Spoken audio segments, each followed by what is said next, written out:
Every education system in the world is being reformed at the moment, and it's not enough. Reform is no use anymore, because that's simply improving a broken model.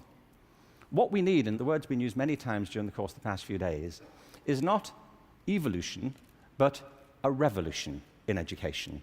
This has to be transformed into something else.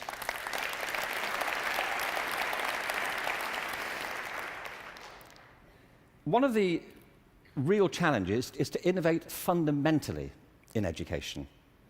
Innovation is hard because it means doing something that people don't find very easy for the most part. It means challenging what we take for granted, things that we think are obvious. The great problem for reform or transformation is the tyranny of common sense. Things that people think, well, they can't be done any other way because that's the way it's done. I came across a great quote recently from Abraham Lincoln, who I thought you'd be pleased to have quoted at this point. He said this in December 1862 to the second annual meeting of Congress. I ought to explain that I have no idea what was happening at the time. We don't teach American history in Britain. We suppress it. You know, this is our policy, so... So no doubt something fascinating was happening in December 1862, which the Americans among us will be aware of.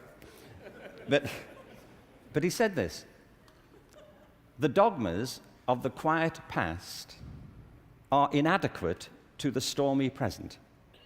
The occasion is piled high with difficulty, and we must rise with the occasion.